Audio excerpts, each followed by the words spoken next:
Welcome to High Growth Matters, an open comp podcast for influential players in the pre-IPO ecosystem. This show shares insider knowledge about building a badass business, and the expert conversation you're about to hear will cover everything you need to know about hiring and retention, fundraising, leadership, diversity, and more. Let's get to it. Hi, everybody. Caitlin Allen here, one of your co-hosts. Nancy Connery, the other co-host, co-founder of Open Comp and principal at Connery Consulting. Thank you for joining us today. Yes, thank you. Today we are going to talk about the art of failing fast and learning from it when you're in a human resources or people capacity.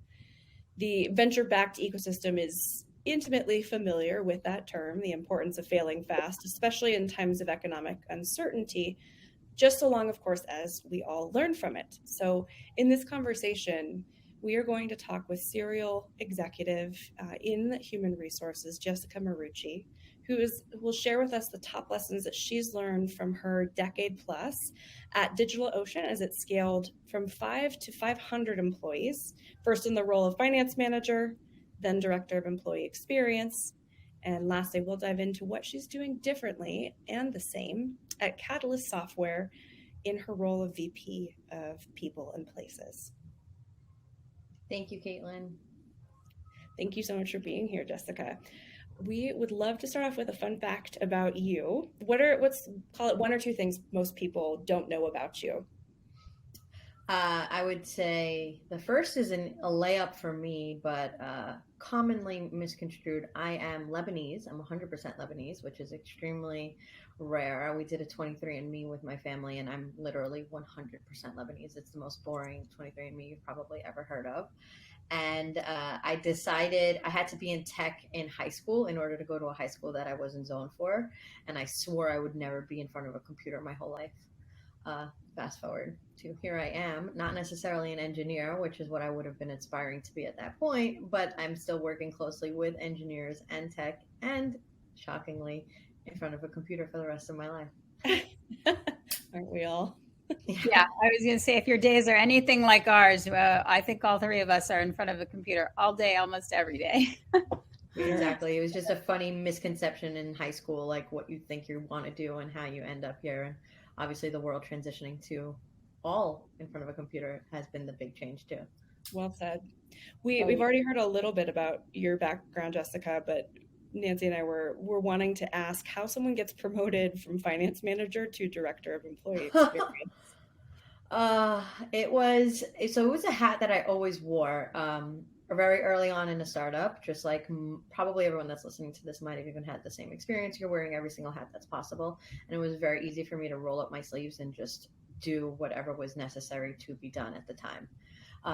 At the founder's previous company, I was doing all of their QuickBooks, their AP, their AR, the payroll, the office management, anything that was not tech was just Ask Jessica. And that transpired and grew as DigitalOcean grew. And when I went on parental leave for my first child, I did some soul searching at that time too, and came back and we needed a VP of finance and we hired them. And every time the first of the month came along, I was miserable doing QuickBooks all day and contacting customers for payments. But every other day of the month, I loved my job and what I was doing, and had a conversation at South by Southwest with my VP of strategy where he's like, you got to take this hat off.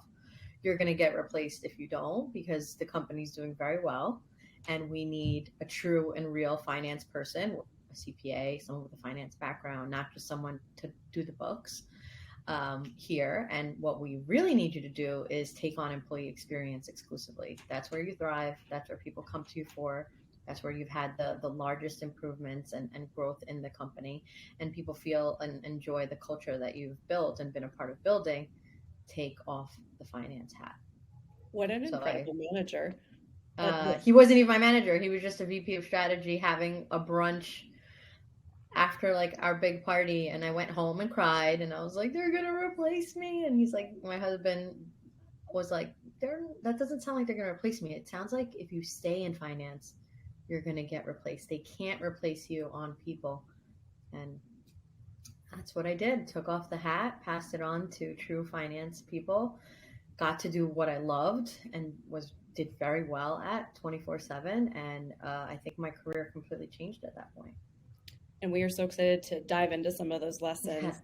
You said in our prep call that you were excited to join Catalyst Software to do all the things, to use your phrase, right, that you learned the quote wrong way the first time around. No, I would venture a guess that if you were there for a decade, you probably did a few things right. But I'm curious to hear what some of those things are. I think it's more on being proactive versus reactive.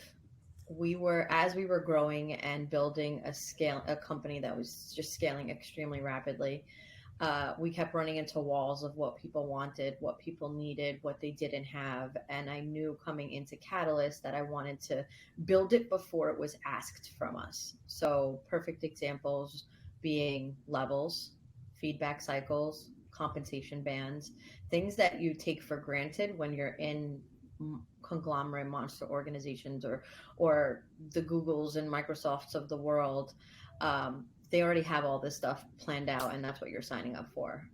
Startup life is a different world, and if you don't have the core foundation of giving people what they need to know that they can grow here, they can develop, they can communicate properly, they can get feedback from their manager, they know what they're doing wrong, they know what they're doing right, and starting that from the beginning from scratch was just way easier to handle and support a culture that people want to be a part of. Yeah, or should I go differently? I know that was like a layup for comp too. Sorry, what, Nancy? I completely agree with you. That startup world is a whole different world. It's not for everybody, but if it's for you, it's an amazing ride. So sounds like you've had an amazing ride. So congratulations. As the economy has shifted very quickly in the last few months, what are some common mistakes your team hopes to avoid making? And how are they staying in their lane and staying away from making those actual mistakes? That's a great question. And obviously something we're learning from and doing right now. I think we all had grand plans for spending and employee experience pieces and events maybe that were happening. And read the room. Does everyone want a trinket or piece of swag if you're telling them we don't have the money to spend on a new software that they have? Probably not. So recognizing what we planned for at the beginning of this year is out the window. The economy has taken a downturn. We have to plan. We have to be efficient with our spend. We have to be efficient with what we're planning for. And we have to truly spend on things that are going to give us an ROI. And that ROI is engagement too. I don't want to just do an escape the room virtual event just to do an event and check a box. What do people really want? What do they want to hear from? And who do they want to hear from? And a turn that we just recently did is literally that, like canceling whatever event we were going to do that was going to probably have 20% attendance. And we have our ERG, the Latinx group, planning all of our events for the month. And very simple things like Latinx artists at the beginning of our all hands meetings and B-roll meetings in the background of our organization, of our office during the day.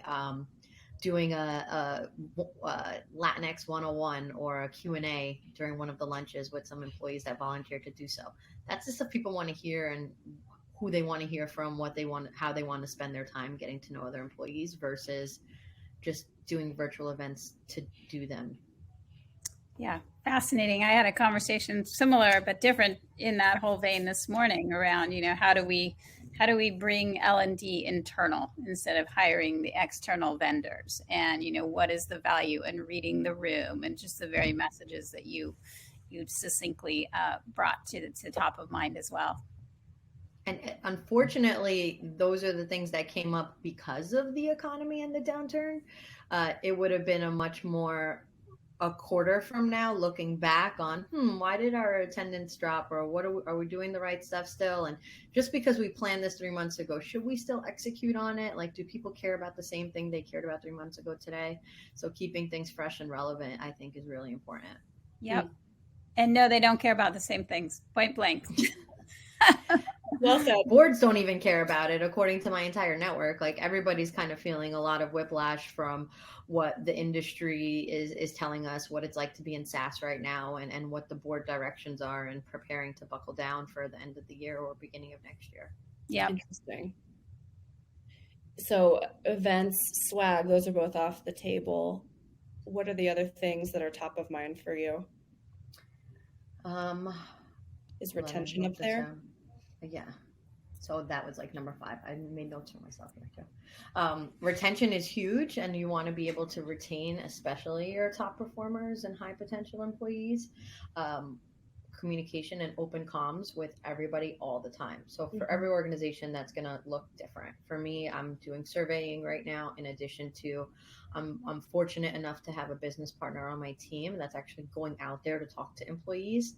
And whether it's in a formal state interview setting or it's just a catch up with employees, just to understand what's going on, what's making them tick, why are they still here? We're all getting recruiter messages. I know for sure, I would bet every dollar that I have that every single person in my company has gotten a recruiter message in the past 2 weeks. Like they all exist. They're throwing blanket nets out to get as much attraction as possible for what that's going to look like.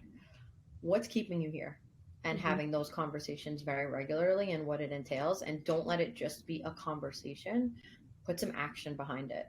You're hearing a theme of what's going on with these people, and this is what I care about. Okay, let's turn that into action. And we've set up a couple of goals through the end of this year and the beginning of next year for putting those things in place. And one of the things that has continuously come out is growth internally and internal mobility. So we actually have a senior PM who used to be in CS. And that was one of our success stories. I have an InfoSec engineer who wants to go in software engineering, supporting them there. I have someone in CS who wants to be in product, giving them the level of exposure, putting them in the room with product people on product calls to understand what it's going to look like to make that transition in their career, and hopefully give them the opportunity to do that here, where if you're limited to headcount, if you're limited to salary or huge baller raises, you're not limited to giving people the growth that they want in their career today.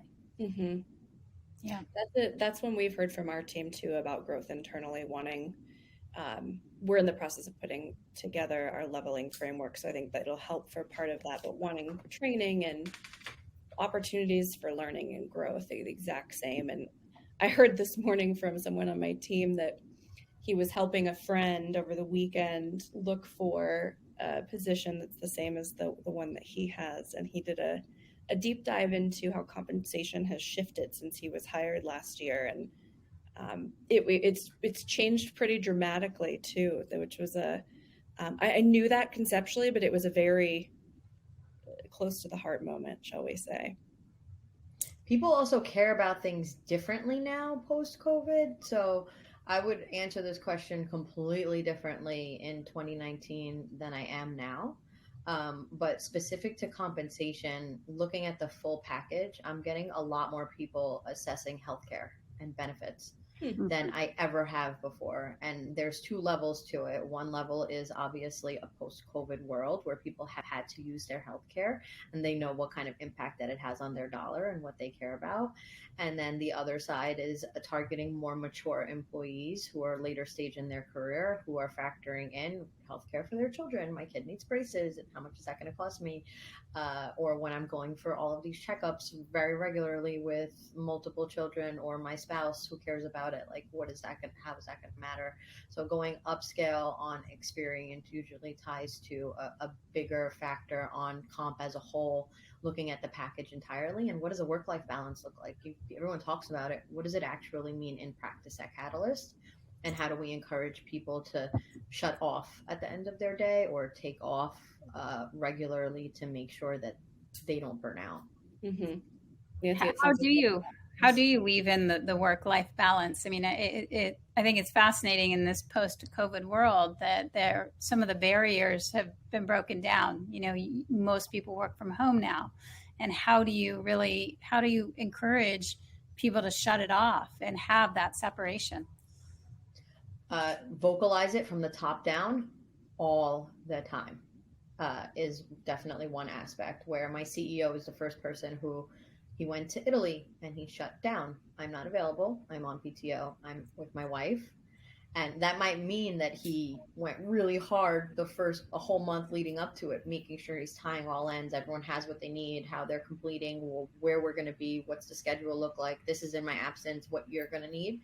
But then when you take that time off, actually shutting down for PTO in those scenarios, respecting your time during the day, put your childcare pickup on your schedule. I tell people all the time this. I'm like, look at my calendar. You see, I have my drop offs and my pickups. No matter what, like that's something that I have to do. Did I do it in a pre-COVID world? No, but this is a different world now, and just having the flexibility to be able to be home and take my lunch break, pick up my son, drop him off, bring him back to my nanny, come back online, gives me a nice balance of being the mom that I want to be and being present. Even if it's just pick up and drop off, it's still something that matters to my family and is impactful to my children. And setting that from the top down also makes a huge impact, because people witness it. And I had someone join my team who wasn't putting it on their calendar, and she was like, is it okay if I take this from the phone? I'm like, put it on your calendar, block your time, like do that. That's an important time. You have to do it. And if you want to take calls if you want. But if you don't, just block your time. It's really important. That's we great. Also do mental health Fridays. Once a month, we give everybody off. And that's very different than our unlimited PTO, because it's very different when the whole company shuts down and you're not missing an email, you're not missing a Slack message. And that truly gives you the opportunity to shut off. And we do that twice a year for a week as well. We just did it in August for the first week of August. And we do it again between Christmas and New Year's, where Catalyst stops and we will pick back up as soon as we're back all together, and just give everyone that chance to do what's important for them. That's great. What a great way to respect and pay back to your employees in other ways than just pure compensation. So I Yes. commend you and the CEO and various leaders for the culture that you have created and instilled during very interesting times. Thank you. Yeah, no, it's admirable. What is one initiative, goal or piece of advice that you plan to operationalize in the next few months, before the year wraps up? I think the internal mobility guide, tying to what we've been doing organically, is actually going to be a great thing for people to visit and have as a document. So build out, what does it entail to transition from one role to another, what needs to be true for this to happen, and how can we support you in what this looks like. So actually putting like what has gone on organically into a system and process, I think that's going to go a long way. And just continuing to build out like a people wiki. Great that we have a 5-person team. Great that we're all on Slack very regularly. Great that you could schedule a meeting with my business partner, myself, or really anyone on the HR team whenever you want. But some people would rather click and point and find and just read it over and understand, okay, this is what I need to do. This is where I find this. This is how I operate. This is what's needed of me. And just being able to document and prepare to scale. Because it's wonderful that we're not your average startup, and we have all of these systems in place to make sure that you feel structured and supported and you have your career growth ability. It's another thing to go and read on it and find a whole documentation on what it looks like and what has been done before you, and recognize that nothing is in concrete. Like, we could change, adjust, and edit anything as we want moving forward. But giving people the ability to know that they have the chance to grow here, and really putting pen to paper on what that looks like, I think is huge. Yeah, and also educating them in different ways. You just referenced the different ways that people learn and absorb information. And so the very fact that you honor that is great as well. And what about next year, as you think about next year and goals and such? Next year, I think planning strategically for how we want to bring people together. We recently got together in June, the whole entire company, at an offsite in Florida. And what happened organically in people just meeting and being in a room or being on a beach with others that they will never have met before. There's just something that builds a momentum in how we're operating for that, and we're planning for what that's going to look like from a physical standpoint, and then drawing on that on a team by team basis for what is it going to look like for every team to get together, what are the goals that they need to accomplish, what is coming together in person going to entail, and what's the ROI to the business and what they're setting out to achieve prior to meeting and what they're getting back and how they're reporting and circulating it around. I think that's one of the bigger initiatives for 2023. And then just making sure, kind of back to the beginning of our conversation, how are we spending? Yep. HR needs a very close tie to finance, and making sure we're spending on the right areas and what people care about the most, and making sure they know we're spending it and we're spending it on them and we care about them, and that's something that matters in how we operate and getting them to feel supported. Thank you. We all got together last week, a couple members of the executive team, Jessica, in person. And I swear we did more in 2 days than we've done in 2 months. It was just all levels of productive. So I'm resonating very deeply with your comments about getting together in person. And it is the new challenge we all get to figure out in this hybrid work environment. Opportunity. Absolutely. And I bet that momentum is carrying on in your meetings now virtually, where it was like, yes, this is what we talked about. Let's get it done. And you know what to do. And it's crazy. But this is the world of where we're going to live moving forward. So making sure we could plan, accommodate for it, and budget for it the right way so that we can ensure that people have the face-to-face time that they need with their teams, and then also be able to be refreshed, recharged at home to take what they learned in those conversations in the non-Zoom meeting where you just had like a chat while you're having coffee to learn something about a person, and take that into the next role. We've touched a lot on effectively like the art of learning in this conversation. And some of that I think is mindset. Some of it is skills you develop over time. So I'm curious, as a last question, what's one thing you would tell our listeners to remember about how to keep their learning chops up to snuff? Especially in HR, but it probably works in every industry, have a network that you rely on. So a group of people that are your peers that you can rely on for information that you need, or just seeing what they're going through. So I'm in an HR networking group, and it's email predominantly, with a one-time meeting in the morning or in the afternoon. We alternate every single month. We have different topics based on what's hot during that time. And there's just something so refreshing about knowing you're not doing this alone. You don't have to reinvent the wheel. There's a good chance the wheel was already built. Someone already had this thread already existed 3 months ago, that someone else was going through it, and everybody chimed in on their experiences.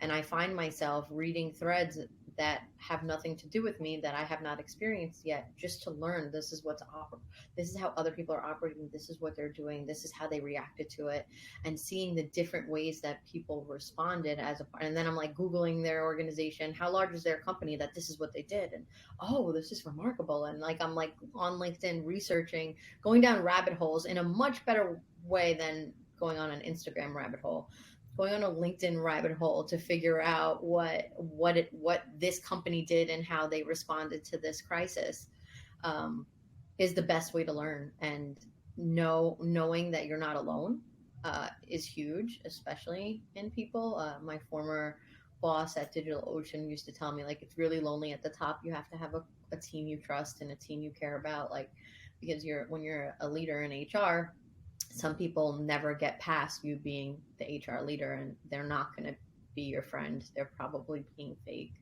They might not be as raw as they would if it were a different role or a different department. And I take a lot of pride in breaking down that barrier as an HR leader, where I'm still human. I still know how to have fun. I could still talk to you about whatever is going on in your world. But who are we talking to as HR leaders, and who are we able to go to without offending, upsetting, making it about someone at the company? And having a networking group of your peers is crucial and critical to me, for sure. You heard it here first. A networking community of peers over Instagram rabbit holes. Yes. That was not scripted, but it's definitely true. I've gone on all kinds of rabbit hole scenarios, but it's really helpful to have your own peers in your industry. I'm going to think of you next time I'm on LinkedIn in about a half an hour here. So, Right? Well, Jessica, thank you. This has been wonderful. We appreciate you lending us your time. thank you so much. Thank you. I've enjoyed chatting with you guys. Hopefully I gave a couple of nuggets. Win top talent while strengthening runway with OpenComp. Thousands of the world's fastest growing companies use our compensation intelligence platform because it offers the most competitive benchmarks and insights available. To learn more, visit app.opencomp.com/signup.